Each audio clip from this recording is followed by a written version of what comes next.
apmeklējot provinces dievnamus, man šķita, ka tur pārāk reti skan akadēmiskā muzika.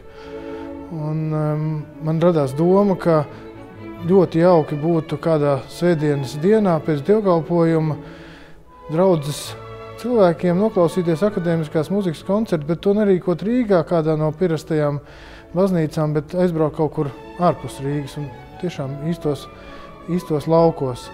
Un burvīgas ir šīs mūsu lauku baznīcas, un tur tiešām tik labi skan. Un mēs pagājušajā vasarā kopā ar Sinfoneta Rīga kvartetu tiešām norealizējām to un nospēlējām 2 koncertus Alsungas baznīcā un Kuldīgas katoļu baznīcā. Un mēs sapratām, ka mums tik labi sanāk, mums tik labi nepastarpināta sapratne un tiešām tāds brīvs muzicēšanas prieks, ka mums noteikti to vajag arī izdarīt Rīgā. Koncerts sāksies ar Imanta Zemzara 80. gados komponēto skaņdarbu klarnetei solo balss.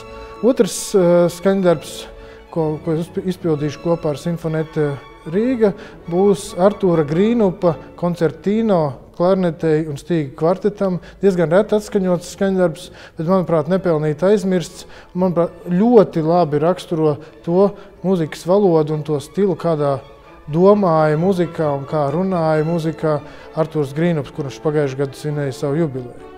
Un, protams, koncerta noslēgumā kopā ar brīnišķīgiem muziķiem no Sinfoneta Rīga jūs varēsiet noklausīties vienu no visbiežāk atskaņotajiem kamermūzikas skaņdarbiem klarnetei un stīga kvartetam. Tas ir Wolfganga Amadeja Mocarta slaveno kvintetu klarnetei un stīgām.